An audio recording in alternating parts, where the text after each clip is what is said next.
Our first presentation is going to deal with Joseph Smith's run for the presidency in 1844. Richard Bushman needs no introduction. I hate it when people say that at conferences, but it is in this case true. And also Sarah Barringer Gordon. Both of their bios are in your programs, and I hope you will give them a warm welcome. Thank you.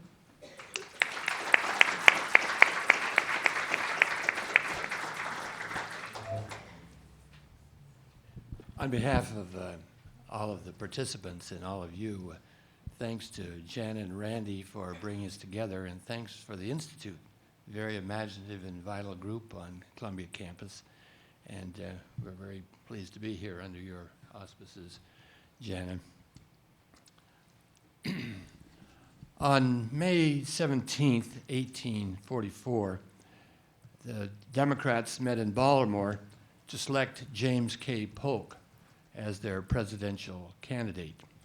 On the very same day, in Nauvoo, Illinois, another convention met in the office of Joseph Smith to formally nominate the Mormon prophet for the same office. That night, Smith's friends lit a barrel of tar in front of his house and twice carried him around the fire while a band filled the air with music.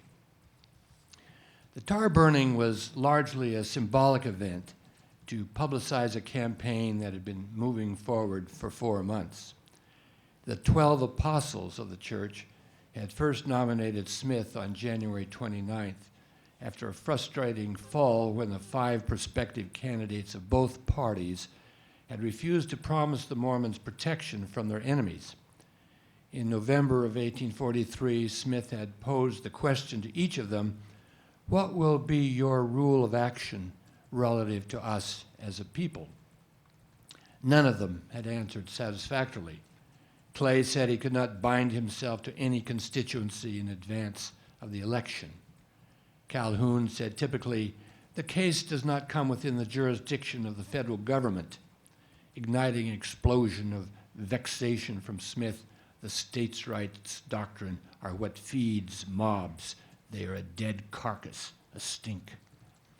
The Mormon newspaper, the Times and Seasons, accounted for Smith's candidacy by explaining that under existing circumstances, we have no other alternative, and if we can accomplish our object well, if not, we shall have the satisfaction of knowing that we have acted conscientiously. Smith himself said he would never have allowed his friends to nominate him if the saints could have had the privilege of enjoying our religious and civil rights. He presented himself as a protest candidate. The sequence of events in 1843 and 1844 can be seen as an encapsulated version of the overall trajectory of Smith's political career. Reluctance followed by involvement was the pattern in the presidential election year and the pattern that he had followed over the course of his life. He did not want to get mixed up in politics in 1844 or in 1830, but had been drawn in by the needs of the church. He'd begun his religious career as a millenarian with no interest in America as a nation. When the Church of Christ was organized in 1830, the expectation of an immediate return of Christ made man-made governments irrelevant. All would be erased when the Savior installed the millennial order. "You will have no law but my law when I come," one revelation informed the saints. How strange, then, that the prophet of a movement that was extricating itself from American society to await the second coming should end up entering his name in candidacy for the presidency. The reason was that Smith needed the government. After the expulsion of the Mormons from Jackson County in 1833, Smith saw he could not build his Zion without state protection. His tiny band of saints could not stand alone against the wrath of the communities where they lived. Without the intervention of the state militia or federal troops, Mormons would be at the mercy of their persecutors. He needed political support, in other words, to bring in the millennial order. Almost immediately after the news of the 1833 expulsion, Smith saw he had to appeal to the governor, and when no aid was forthcoming, he went to President Andrew Jackson. Locals were his enemy, and his hopeful expectation was that the higher levels of government would enforce the law. Smith's revelation set him on this course. The principles of the Constitution in protecting the people and their rights came from heaven, one said. That law of the land which is constitutional, supporting that principle of freedom and maintaining rights and privileges, belongs to all mankind and is justifiable before me. When federal officials pled lack of authority, Smith was furious. Calhoun should ponder the sublime idea that Congress, with the president as executor, is as almighty in its sphere as Jehovah in his. From an irrelevance at the beginning of Smith's prophetic career, government became a necessity in God's work. He threw himself into the presidential race determined to protect all abused minorities, slaves and prisoners, as well as religious groups like the Mormons, but with the needs of his own people foremost in his thinking. Indifference to involvement, then, marked Joseph Smith's his overall political career, as well as his course of action in 1844. Smith was a political innocent with little interest in politics until the attacks on his people required his involvement. But this is not the whole story. When we bring the Book of Mormon into the picture, a book published at the beginning of his political career, Smith's later interest in national politics appears in a new light. The Book of Mormon was a political book. Its prophets were deeply involved with the government, and its concerns were more national than individual. If the Book of Mormon represents Smith's thought in 1830, he had politics and good government on his mind from the beginning. From the opening pages, authority, rule, and power are at the forefront of the Book of Mormon story.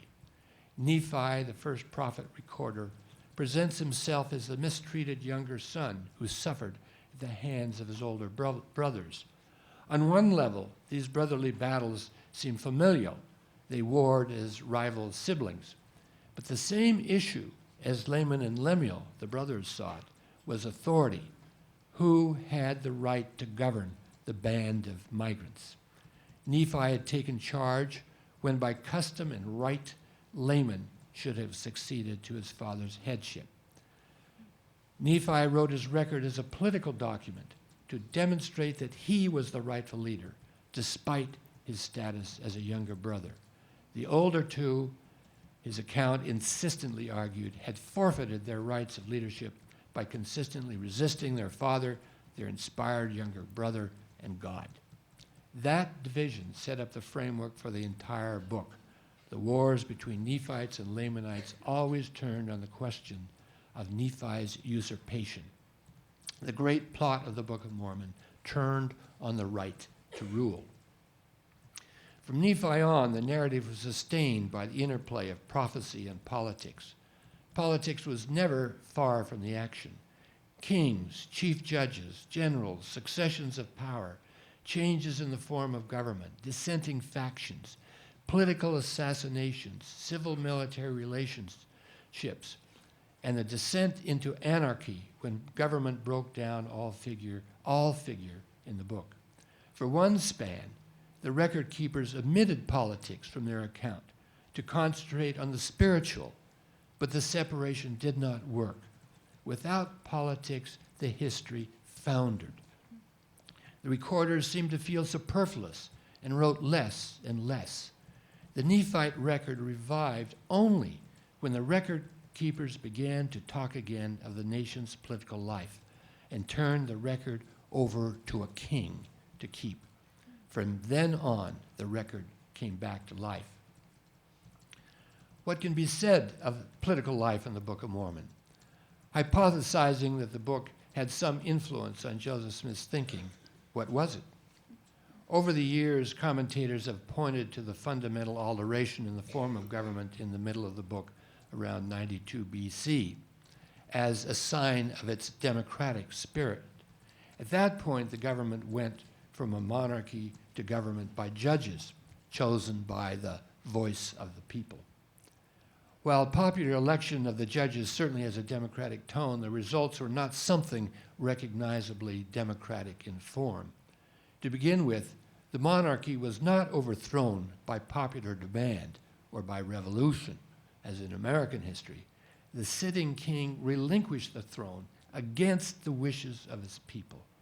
They wanted a king, and he had to persuade them government by judges was a more secure form of government. He installed a chief judge with layers of lesser judges below him, who were selected by the voice of the people and then served as checks on one another.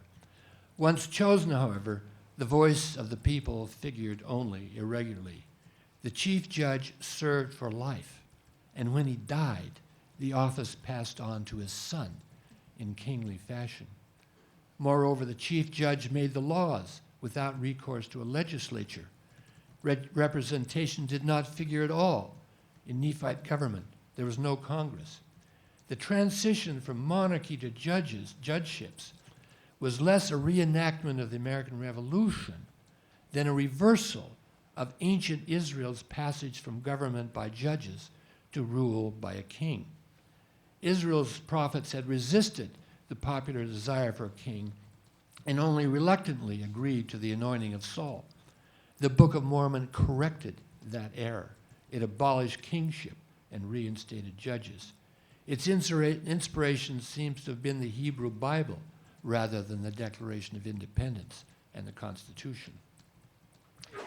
The Book of Mormon went back to the Hebrew Bible on many accounts, in its preoccupation with righteousness, for example. The underlying theme of the book is the promise of prosperity and well-being when righteousness prevails, and the threat of decline when wickedness arises. The political fate of the nation hangs on its righteousness. Mormon, the author of most of the book, was forever taking the moral temperature of the nation. Were the people religious or wicked? And organized the story around that perception. Everything followed from that basic moral condition. The nation would prevail in battle and prosper economically if the people shed their pride and turned to God. They hardened their hearts, ostentatiously displayed their wealth, neglected the poor, and built their lives on their riches. Punishment surely followed. The prophets who kept the records are not always kings or judges, but they always consider themselves the monitors of the nation's goodness. Like the prophets in the Hebrew Bible, they think corporately and focus attention on the righteousness of rulers and the people as a whole. Religion and the state are not separated in their minds. Religion thoroughly infuses thinking about the state. The great issue is the religious condition of the people and their rulers. If they're righteous, the nation flourishes. If wicked, it will decline. That is the way the Hebrew Bible thought, and it carries over to the Book of Mormon. Defeat in battle was one sure measure of the moral state of the nation. Peace in politics was another. When wickedness infected society, factions arose and contention followed. The Book of Mormon values a politics of harmony. It makes no place for dissent. More often than not, defeated dissenters fled the country and established themselves as robber bands in the mountains. Alternatively, they sought to overthrow the government to achieve their ends and had to be suppressed. They resorted to assassination or alliances with the enemy Lamanites to effect change. There seemed to be no concept of loyal opposition as an ongoing and possibly healthy element in government. Dissent led to breakdown. Peace and harmony was the only stable state. So strong are these themes in the Book of Mormon. They must have figured somehow in Joseph Smith's thinking when he began to engage the government in 1833. To cast Joseph Smith as a political innocent at the outset should not imply he had no national or governmental concerns. He began his religious leadership by publishing a book steeped in politics. The prophets and record keepers in its pages are moral monitors who constantly scrutinize the people's righteousness. The translator of the Book of Mormon could not help but have his attention turned to the state of the nation. Perhaps he felt at first that the nation was so far gone it was beyond recovery. Book of Mormon prophecies about the future denounce American society. But to despair of national righteousness was not the same as to pay no heed. As the heir of the Book of Mormon prophets, Joseph Smith would naturally think of himself as an observer and a monitor of American morality. The state of the nation must have been of some concern. Keeping the Book of Mormon in mind, we cannot say that a presidential candidacy was entirely foreign to Joseph Smith's temperament, as I intimated at the beginning. Prophets in the Book of Mormon had slipped in and out of government as kings or chiefs, judges. Why not a modern prophet? Since he died before the election, and probably would not have been elected anyway, we can scarcely tell how he would have conducted himself in office. Moreover, the Book of Mormon does not translate directly into politics suitable for a modern state. Likely, Smith would not have felt compelled to make the Book of Mormon the strict template for the United States anyway. He was nothing if not inventive. The Book of Mormon is better understood as a background influence, shaping Smith's general attitudes rather than serving as an exact template for his politics. We get an idea of how the Book of Mormon shaped his thought by examining his 1844 political platform, General Smith's views of the powers and policy of the government of the United States. His associate W. Phelps authored the document, but Phelps probably thought as much like Joseph Smith as any of his followers. When the prophet showed the platform to his guests, he expressed pride in the document as if it were his own. The Nauvoo Press printed 1,500 copies, which were mailed to President John Tyler, the Supreme Court justices, all members of Congress, and newspapers all over the country. The 300 missionaries sent out to promote Smith's candidacy saw to printings in Pittsburgh, Philadelphia, New York, and Michigan. Views was the face of Smith's campaign. The platform has been ransacked by modern Mormons for hints about Joseph Smith's opinions on 21st century political issues. Modern Mormons rejoice in his vigorous opposition to slavery and his ingenious plan to buy out slaveholders with revenues from the sale of the public lands.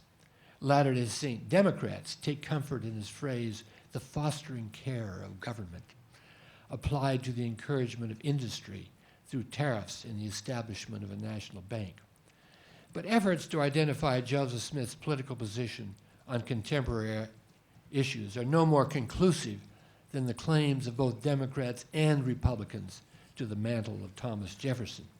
Conditions in the country have altered too fundamentally to translate political views of the 1840s to the 2010s. We come closer to Joseph Smith's perspective by attending to the opening pages of the platform, characterized by one commentator as Phelps' turgid style. The first two-thirds of views can be read as Phelps and Smith's attempts to blend their religion with American Republican rhetoric. Views sifts through the American political tradition, beginning with Benjamin Franklin's Plan of Union, prepared for the Albany Convention of 1754, and proceeding through the presidents from John Adams to John Tyler. Phelps and Smith pick out passages from each of these luminaries to create a Mormon-American political theological blend. Smith does not advertise his position as head of a growing church and a presumed prophet of the latter days. On the title page, he calls himself General Smith, acquired through his leadership of the Nauvoo Legion, a post he highly valued and a title he frequently used. But if his chosen title was secular, Smith did not conceal his religion or his church connection. His opening sentence set the scene for the composition of the views in his office with his brother and the 12 apostles. He spoke as a minister when he referred to his double anxiety for the happiness of all men, both in time and eternity. At the conclusion, he promised, unlike any other candidate in that year, that the Son, who laid down his life for the salvation of all, should be supplicated by me for the good of all people. Smith did not hide the fact that in electing him, the people would have chosen a prophet president. His aim was to blend republicanism with religion.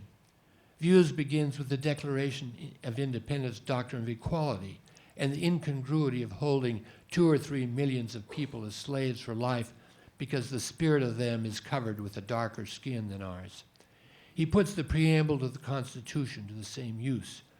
The preamble's assurance of the blessings of liberty to ourselves and our posterity meant just what it said, so the Views puts it, without reference to color or condition. But even in drawing on these American scriptures, Views suffuses its reading with a religious spirit. Speaking of the nation, the platform says the main efforts of our officers ought to be directed to ameliorate the condition of all, black or white, bond or free. For the rest of the book says, best of book says, God made of one blood all nations of men for to dwell on the face of the earth. Here, common Republican language receives religious coloration.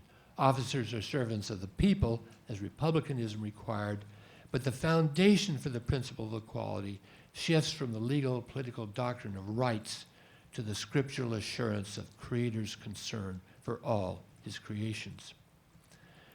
What kind of state, what kind of politics emerges from this hybrid language? Above all, Views evokes a politics of harmony. The document extracts from the past president's words the passages on unity and harmony. It begins with reference to Benjamin Franklin's rather obscure 1754 Plan of Union, apparently because of its name. The word union occurs repeatedly through the text. Washington is represented by his famous indictment of party politics, and Joseph Smith expands on it by saying, unity is power. And when I reflect on the importance of it to the stability of all governments, I am astounded at the silly moves of persons and parties to foment discord in order to ride into power on the current of popular excitement. Although the platform condemns slavery, the document opposes the abolitionists because of their disruptive and contentious mode of operation. In all this, of course, Views takes a lead from the Book of Mormon's dislike of contention, the sure sign of social and political decay. Christ bluntly tells the people, the Book of Mormon people, that contention is of the devil. The book sees contention as the beginning of treasonous dissent and ultimately civil war. That extreme opposition carries over in Views' assessment of American society. It laments that democracy, whiggery, and cliquery will attract their elements and foment divisions among the people to accomplish fancied schemes and accumulate power. Smith's vision of society is based on a politics of harmony. How such a utopian politics is ever to be achieved, however, does not concern the document. It puts forward a vision of how American government should be without ever explaining how it could arrive there. It assumes that if all are treated fairly and warmly, if their rights are respected and guaranteed, people will happily cooperate. Regarding the tense debate over the admission of Texas, Views brightly offers to welcome Texas into the Union and Mexico too, if it wishes to come. My voice would be come Texas, come Mexico, come Canada, and come all the world. Let us be brethren. Let us be one great family, and let there be universal peace. There is nothing about the negotiation of conflicting interests, no reference to national competition, only kindness, respect, and friendship. The same for the South. Here's a quote. The Southern people are hospitable and noble.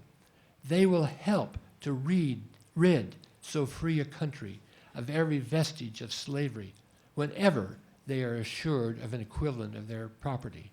Views does not foresee a civil war or even a clash of contending interests.